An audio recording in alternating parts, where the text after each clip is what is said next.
जो अपना कल्याण चाहता हो पहले उसको सदगुरु की खोज करनी चाहिए। हम सदगुरु की खोज कैसे करें? पहले हमें सबसे पहले सबको श्री कृष्ण को सदगुरु बनाना चाहिए। सबको, जो भी गुरु चरणों की प्राप्ति करना चाहे पहला गुरुदेव भगवान श्री कृष्ण को बनाइए और उनसे प्रार्थना कीजिए कि हे जगत गुरु श्री कृष्ण, आप प्रगट में हमें गुरुदेव के रूप में मिलिए। मैं किसी भी तरह आपको पहचान नहीं सकता, आप कृपा करके मिलिए।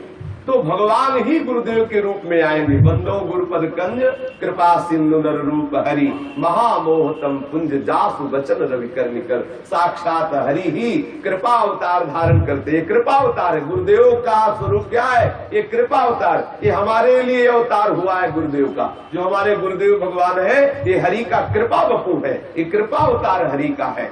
तो सबसे पहले चाहिए कि गुरुदेव का आश्रय ले। गुरुदेव कैसे होने चाहिए? बोले वेदों के पारगामी विद्वान होने चाहिए, अर्थात शब्द ब्रह्म का उनको ज्ञान होना चाहिए और पर ब्रह्म की अनुभूति होनी चाहिए। ये बहुत बढ़िया बात है। यदि गुरुदेव शब्द ब्रह्म के तो वेदगामी, वेदों के पारगामी विद्वान है, वेदों को पूर्ण रूप से जानते हैं, लेकिन पर ब्रह्म की अनुभूति नहीं है तो बात नहीं बनेगी। खूब वेद पुराण कंठस्थ है लेकिन अनुभव नहीं है तो बात नहीं बनेगी। अगर परब्रह्म का अनुभव है और प्रगट में वो वेद पुराणों की बात नहीं कह सकते हैं तो थोड़ा अड़चन ये पड़ेगी कि हमें समझने में देर लगेगी, लेकिन बात वहां पूरी हो जाएगी। उनके संकल्प से आपका कल्याण हो जाएगा। वैसे दोनों भी बातें चाहिए सदगुरुदेव में। वो शब्द ब्रह्म के भी ज्ञानी हो और पार ब्रह्म के भी ज्ञानी हो। पार ब्रह्म का अनुभव हो जिससे वो अनुभूत बात, शब्द ब्रह्म का ज्ञान हो जिससे वो अपने शब्दों के द्वारा वर्णन कर सके, अपने अनुभव को शब्दों के द्वारा वर्णन कर सके। तो सदगुरुदेव कैसे हो? जो शाब्दे परेच निष्णातम ब्रह्मण्युप समाश्रय। बोले वेदों के पारदर्शी विद्वान हो जिससे ठीक ठीक वो समझा सके और पर ब्रह्म में परिनिष्ठित तत्व ज्ञानी भी हो, ताकि अपने अनुभव की बात हमको बता सके।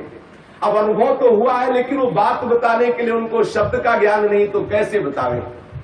शब्द का तो ज्ञान है लेकिन अनुभव नहीं तो बात कैसे बनेगी? इसीलिए कहा दोनों बातें होनी चाहिए। सदगुरुदेव शब्द का ज्ञान कराने वाले हो और पर ब्रह्म का जो अनुभव हुआ वो अपना अनुभव बताने वाले हो। अनुभूत होना चाहिए। तो हम कहाँ ढूंढेंगे ऐसे महापुरुष को?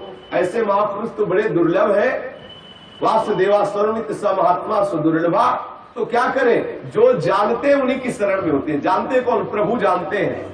प्रभु जानते हैं तो प्रभु की शरण में होते हैं। फिर प्रभु आपको सदगुरुदेव से मिला देंगे। गुरु कुम्हार शिष्य कुंभ है, गढ़ी गढ़ी काढ़े खोट, अंतर हाथ सहार दे, बाहर बाहे चोट। गुरु कुम्हार है और शिष्य घड़ा है मिट्टी का। जैसे कुम्हार मिट्टी के घड़े में भीतर से हाथ लगा के बाहर से वो चोट लगाता है, अर्थात उसका टेढ़ा मेढ़ापन ठीक करके अपने अनुकूल बनाता है घड़े को कुम्हार। ऐसे ही सदगुरुदेव अंदर से शिष्य को संभालते हुए बाहर से प्रतिकूल, बाहर से अपमान, उसकी निंदा करना, उसको दंड देना, ये शिष्य के जो दोष ना देखे गुरुदेव और केवल उनसे विषय सामग्री भेंट दक्षिणा लेता रहे तो शिष्य भी नरक जाएगा और गुरु भी जाएगा। शिष्य इसलिए जाएगा कि गुरु की आज्ञा का पालन नहीं करता, गुरु इसलिए जाएगा कि वो अपने गुरु भाव को पूर्ण रूप से निर्वाह नहीं कर पा रहा। गुरु का सारा अधिकार ये होता है कि शिष्य को भगवत प्राप्ति कराना ही है। जिसको अपने में ऐसी बात समझ में ना आवे उसको कभी शिष्य नहीं बनाना चाहिए। जब गुरु के द्वारा प्रतिकूलता मिले तो नाचना चाहिए शिष्य को। जब गुरु आपके ऊपर कड़ी दृष्टि रखे, कड़ा वचन बोले तो आपको एकांत में नाचना चाहिए कि बाजी जीत गया, हमारे गुरुदेव की दृष्टि हमारे ऊपर हो गई। और जब गुरु से सम्मान मिले तो संकुचित हो जाना चाहिए। लगता है कोई अपराध बन गया क्या? कोई अपराध बन गया क्या? हम गुरु से सम्मान की आकांक्षा करते हैं, जरूर हमारा कोई अपराध बन गया। और जब गुरु अपने ऊपर वक्र दृष्टि, टेढ़ी दृष्टि रखे तो निर्भय हो जाना चाहिए, क्योंकि गुरु की टेढ़ी दृष्टि के आगे माया का प्रवेश नहीं होगा। गुरु वक्र दृष्टि किए हुए बैठा, कैसे कोई छू सकता है उस शिष्य को जिसके ऊपर गुरु की दृष्टि है?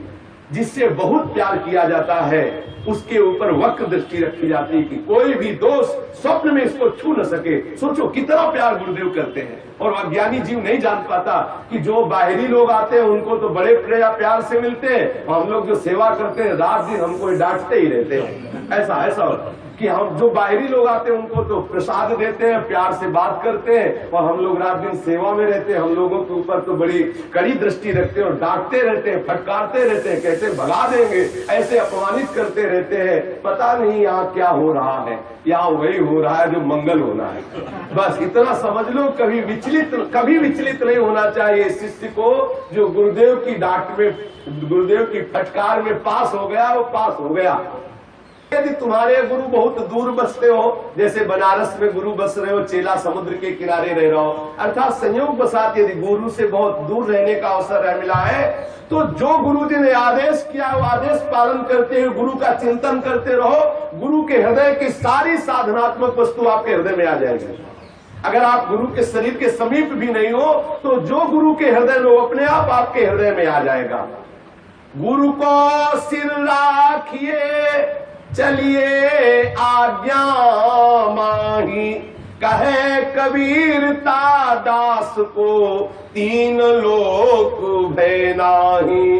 गुरु को सदैव अपने सिर माथे रखना चाहिए, अर्थात जो गुरु की आज्ञा हो तत्काल उसका पालन करना चाहिए। गुरु की आज्ञा पालन जो करता है, कबीर साहब जी कहते हैं, ऐसे शिष्य को तीनों लोक में कोई नहीं पकड़ सकता, अर्थात तीनों लोक में वो निर्भय हो जाता है। कोई ऐसे शिष्य को भय प्रदान नहीं कर सकता। गुरु मूर्ति गति चंद्रमा, सेवक नैन चकोर, आठ पहर निरखत रहे गुरु मूर्ति की ओर। श्री गुरु जी का मुखारविंद चंद्रमा के समान और सेवक के नेत्र चकोर के समान होने चाहिए। जैसे चकोर सदैव चंद्रमा का दर्शन करता रहता है, आठों पहर चंद्रमा की तरफ देखने की भावना रखता है, ऐसे शिष्य को सदैव अपनी दृष्टि गुरुदेव के मुखारविंद पर, अर्थात गुरुदेव की आज्ञा पर अपनी दृष्टि रखनी चाहिए। गुरुदेव के मुखारविंद का मतलब है गुरुदेव की आज्ञा पर दृष्टि रखनी चाहिए। आपके हृदय में जो गुरु जी ने मंत्र पहुंचाया है वही गुरु का स्वरूप है। ये जो आप देख रहे हो ये गुरु का स्वरूप नहीं है, ये पांच भौतिक है, मलमूत्र का भांड है, ये गुरु नहीं है। गुरु सच्चिदानंदमय है, ब्रह्मानंदम परम सुखदम केवलम ज्ञान मूर्तिम द्वंद्वातीतम गगन सदसम तत्वमस्यादिलक्षम एकम नित्यम विमल मचलम सर्वधि साक्षिभूतम भावातीतम त्रिगुण रहितम सद्गुरुम तम नमामि। त्रिगुण रहित है, भावातीत है, आकाश के समान निर्मल सर्वव्यापी परम तत्व है, एक है, जो निर्विकार है, सच्चिदानंदमय है, वो हमारा सद्गुरुदेव है। हमें सदैव सद्गुरुदेव की तरफ ही दृष्टि रखनी चाहिए। तो सद्गुरुदेव की तरफ दृष्टि आठों पैर रखने का मतलब है, कोई आठों पैर गुरु जी के सामने थोड़ी बैठा रहेगा, आठों पैर गुरु जी को देखता थोड़ी रहेगा, लेकिन आठों पैर जो गुरु जी ने नाम दिया है, मंत्र दिया, उसको देखते रहो तो आप गुरु जी को ही देख रहे हैं, वही गुरु का स्वरूप है। जो शिष्य सद्गुरुदेव भगवान को साक्षात पर ब्रह्म मान करके अपने हृदय को समर्पित कर देता है, तो गुरु उसके हृदय में तब तक बैठे रहते हैं जब तक उसका परम पद का अनुभव नहीं करा देंगे। गुरु वहां से नहीं निकलेंगे, गुरु उसके हृदय में जाके बैठ जाते, उसको परम पद का अनुभव कराते हैं। जो शिष्य तो बना लेता है लेकिन शिष्य के कल्याण की चिंता नहीं करता है, तो शिष्य के सारे पाप गुरुदेव को भोगने पड़ते हैं। जो शिष्य गुरु आज्ञा में ना चले उसका त्याग कर दे, अगर वो आज्ञा के अधीन नहीं चलता है, भगवत मार्ग में नहीं चलता है, त्याग कर दे। हमने सेवा विचारम नामक ग्रंथ में देखा है, उसमें वर्णन आया था, पहले तो ऐसे शिष्य किसी को बनाए ना जब तक उसके हृदय में भगवत प्राप्ति की लगन नहीं है, चाह नहीं है, भगवत भजन नहीं करना चाहता, तो चाहे कुबेर के समान धनवान क्यों ना, उसे शिष्य नहीं बनाना चाहिए। कुबेर के समान धनवान क्यों ना हो, वो महाराज क्यों ना हो, जब तक उसके हृदय में भगवत प्राप्ति की लगन नहीं है तो शिष्य नहीं बनाना चाहिए।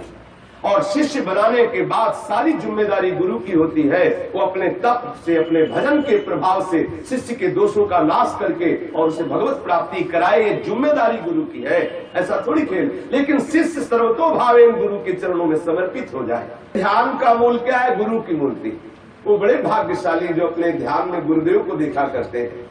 जिनके हृदय में गुरुदेव भगवान का ध्यान रहता है। फिर हम वही बात दोहरा रहे हैं, गुरुदेव भगवान के ध्यान का मतलब ये गुरु मूर्ति भी हो सकती है, और वो गुरु नाम जो तुम्हें नाम दिया वही गुरु का असली स्वरूप है। निरंतर आप नाम का ध्यान कर रहे, मानो गुरु जी का ही ध्यान कर रहे हैं। और गुरु जी के चरणों की पूजा करना ही मूल पूजा है। जैसे मूल में जल डालने से पूरे वृक्ष तना पत्ते आदि को प्राप्त हो जाता है, ऐसे गुरु उपासना से सबकी उपासना हो जाती, क्योंकि गुरुदेव अखंड मंडलाकारम व्याप्तम येन चराचरम तत्पदम दर्शितम येन तस्मै श्री गुरुवे नमः। जो गुरु बोले वो महावाक्य, गुरु के वचनों पर दृढ़ विश्वास रखे, जो बोले उनकी आज्ञा का पालन करे, और सत्य सनातन सच्चिदानंद में भगवान की प्राप्ति का हेतु गुरु कृपा ही, मोक्ष मूलम गुरु कृपा। कह रहे हैं कि सोई सोई नाच नचाइए, जेहि निबहे गुरु प्रेम, कहे कबीर गुरु प्रेम बिन कि तहु कुशल नहीं छेम। अपने मन और इंद्रियों को जैसा गुरु जी ने आज्ञा किया वैसा नाच नचाना चाहिए, वैसी ही चाल चलो जैसा गुरुदेव ने आज्ञा किया है, जिससे गुरु के प्रति प्रेम बढ़ता रहे, ऐसे आचरण करते रहो। गुरु के प्रेम के बिना कभी किसी का कल्याण नहीं हुआ। जो गुरु चरणों में प्रेम नहीं करता उसका कल्याण संभव नहीं हो सकता, क्योंकि गुरु की कृपा से ही कल्याण होता है, भगवान की बनाई हुई मर्यादा है। देखो, जब गुरुदेव ने मंत्र दिया, काकभूषुंड जी अपने पूर्व जीवनी की बात कहते हैं, तो पंचाक्षरी मंत्र का जप करते काकभूषुंड जी, और जब गुरुदेव हरि की चर्चा करते तो उनको ईर्ष्या होने लगती, अंदर जलन होने लगती कि भगवान शंकर की चर्चा न करके हरि की चर्चा करते हैं। धीरे धीरे गुरु के प्रति अश्रद्धा होने लगी अंदर से, क्योंकि उनको शंकर जी के प्रति आसक्ति बढ़ने लगी। पंचाक्षरी मंत्र गुरु जी ने ही दिया, उपासना गुरु जी ने ही दी, लेकिन जब हरि की चर्चा करते तो उनके मन को अच्छा नहीं लगता। एक बार गुरुदेव भगवान शंकर जी के मंदिर में पधारे तो काकभूषुंड जी के पूर्व जीवन की बात, वो उठकर न खड़े हुए न प्रणाम किया। क्या बार बार खड़े होना प्रणाम करना, बस हम भी तो भजन ही तो कर रहे हैं, कभी ऐसी गलती ना करें। 1000 बार अगर गुरुदेव आपके समीप पे के पास से निकले तो आपको खड़े हो जाना चाहिए। गुरुदेव है जिन्होंने भगवान नाम दिया है, हाथ जोड़ के खड़े हो जाए, प्रभु से ज्यादा आदर करे। मोते अधिक गुरु जी जानी, प्रभु स्वयं कह रहे मेरे से अधिक गुरु को जाने। हाथ जोड़कर खड़ा, काकभूषुंड जी ने नहीं प्रणाम किया, बार बार प्रणाम, बार बार नमस्कार करना। भगवान शंकर ने उनको श्राप दे दिया कि मेरी ही बनाई हुई मर्यादा है और तू गुरु मर्यादा का उल्लंघन करता है, अजगर जैसा बैठा रहा, जा पापी, अजगर की योनि को प्राप्त हो, ऐसा श्राप दे दिया। कभी भी गुरु मर्यादा का उल्लंघन न करे। यदि गुरु मर्यादा का उल्लंघन करेगा, गुरु चरणों का अनादर करेगा, तो उसका कभी कल्याण नहीं हो सकता है। तवही गुरु प्रिय बैन कही, शीस बढ़ी चित प्रीति, ते रहिए गुरु सन्मुखा, कबहु न दीजय पीठ। बोले शिष्य के मन में तभी प्रेम बढ़ेगा गुरु के प्रति जब आप गुरु के दिए हुए उपदेश के अनुसार चलोगे। एक बार पूज्य श्री सद्गुरुदेव भगवान ने कहा था, जिस दिन तुम अपराध करोगे तो तुमको हमारे प्रति द्वेष बुद्धि हो जाएगी, तुमको हमारे प्रति अवहेलनात्मक बुद्धि आए। जब अवहेलनात्मक बुद्धि, कहीं भी अपराध करोगे वो अपराध सीधे गुरु पर लागू होगा, जाके आपको गुरु पर दोष दिखाई देने लगेंगे, आपको गुरु पर अश्रद्धा हो जाएगी।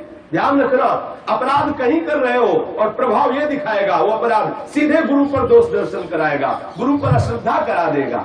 इसलिए बाहर अपराध न बनने पावे। यदि कहीं अपराध बन रहा है तो तत्काल गुरु के चरणों में जाकर निवेदन कीजिए, नहीं तो सबसे बड़ी हानि हो जाएगी, गुरु पर अश्रद्धा हो जाएगी। जहां आप किसी का भी अपराध करेंगे सृष्टि में, वो अपराध सीधे आपके जहां कल्याण होना है वही अश्रद्धा पैदा कर देगा, वही दोष दर्शन दिखाई देने लगेगा, वही गुरु आपको मनुष्य दिखाई देने लगेंगे। बस हो गया, गुरु में मनुष्य बुद्धि, साधु में जाति बुद्धि, चरणामृत में जल बुद्धि, महाप्रसाद में अन्न बुद्धि और श्री विग्रह में पाषाण बुद्धि। ये सब अपने अंतःकरण को मलिन करने वाला और पतन करने वाला भाव है। श्री सद्गुरुदेव भगवान की आज्ञा में जो रहता है उसी शिष्य को गुरुदेव भगवान से प्रीति होती है। और जिसको श्री सदगुरुदेव की प्रीति प्राप्त होती वही सदगुरुदेव के सन्मुख रहता है। जो गुरुदेव के सन्मुख रहता है, गुरुदेव को कभी पीठ नहीं दिखाता, वो निश्चित भगवत प्रेम प्राप्त कर लेता है। जो सदगुरुदेव का अपराध करके और किसी और का सहारा लेके बचना चाहता है, उसको पीटना पड़ेगा, माया पीट देगी। जैसे कोई राजा का अपराध करके किसी गरीब आदमी के हाथ छुप के बचना चाहे तो पीटेगा, वो बंधेगा, सजा मिलेगी। ऐसे गुरुदेव का अपराध करके किसी देवी देवता या साक्षात भगवान की शरण लेकर बचना चाहे तो स्वयं ठाकुर जी कहते हैं, हम भक्त पराधीनो अस्वतंत्र। मैं पराधीन, ठाकुर जी कह रहे, साधु हृदय मह्यम, मैं साधु का हृदय, साधु मेरा हृदय है। और गुरुदेव भगवान को तो कह रहे कि मोते अधिक गुरु ही जिए जानी, कभी गुरु की अवहेलना न करे। सदगुरु मिल गए तो सब कुछ मिल गया, अब तुम्हें कुछ मिलना बाकी नहीं रह गया।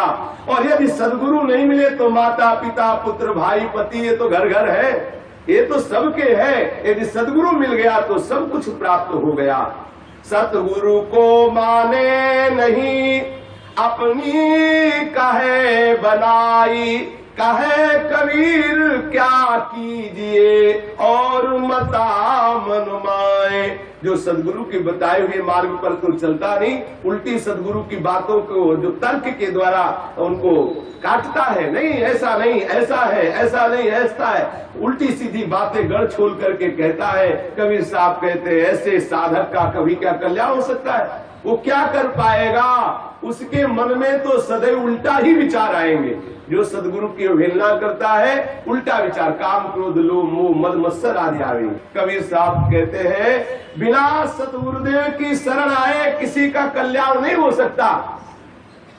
भगवान ब्रह्मा जी, भगवान शंकर जी और भगवान विष्णु जी भी बिना सदगुरुदेव के परम आनंद का अनुभव नहीं कर सकते, औरों की तो बात जाने दो।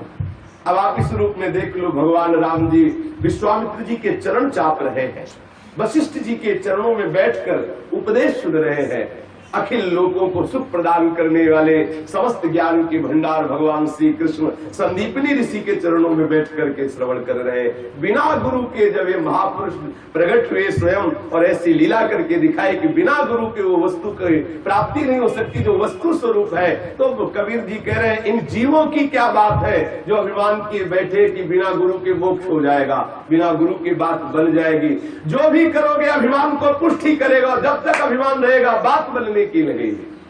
जब तक अभिमान रहेगा, साधना का फल होता है अभिमान रहित हो जाना। वो तब होगा जब गुरु चरणों का आश्रय होगा, तब आपके मुख से निकलेगा। कोई पूछेगा, बहुत सुंदर भजन करते हो आप, कहेंगे गुरु कृपा से कुछ होता है, हम तो अधम जीव है, नीच है, ये बात आ जाएगी। अगर आप गुरु चरणों का आश्रय नहीं लिए तो आप ये कहेंगे क्या होता है गुरु के चरणों में जाने से? अरे साहब भजन से होता है, करो भजन, अपने आप भगवान मिल जाएंगे। भगवान के समीप बैठे उद्धव जी, बिल्कुल बूंद भर प्रेम नहीं है। और जब गुरु स्वरूपा गोपी जनों का आश्रय लिया तो प्रेम में लबालब डूब गए। अब बिना गुरु के भगवत प्रेम की प्राप्ति नहीं हो सकती। अगर दिन में कई बार दर्शन न कर सको तो 2 बार तो दर्शन करो ही। अगर संतों के 2 बार दर्शन करते रहे तो काल तुम्हें धोखा नहीं देगा, अर्थात काल तुम्हारे ऊपर वार नहीं कर पाएगा, अकाल मृत्यु नहीं होगी।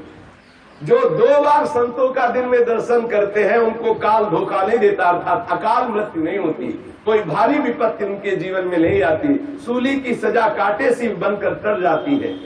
तो माता पिता भाई बंधु मान बड़ाई इनकी रोकने की वृत्ति से नहीं रुकता और संत सदगुरुदेव के सानिध्य को प्राप्त करता है, उसको निश्चित मोक्ष प्राप्त हो जाता है, वो निश्चित भगवत प्रेम का अधिकारी हो जाता है।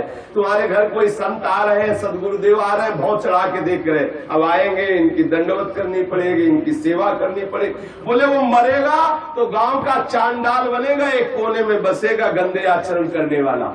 संत को देख के जो भाव चढ़ा लेते हैं और अंदर से गुस्सा होते हैं कि आ गया, कुछ न कुछ देना पड़ेगा, कुछ न कुछ सेवा करनी पड़ेगी, तो जब वो मरेगा तो गांव के किनारे रहने वाला ऐसे चुहरा चांडाल बनेगा। इसलिए संत को देख, जैसे मेघ को देख करके मोर नाच उठते हैं, ऐसे भगवत प्रेमी महात्माओं को, संतों को, सदगुरुदेव को देखकर हृदय नाच उठे कि आज तो अवभाग्य, हमें गुरुदेव की सेवा करने का अवसर मिला, हमें संत सेवा करने का अवसर मिला।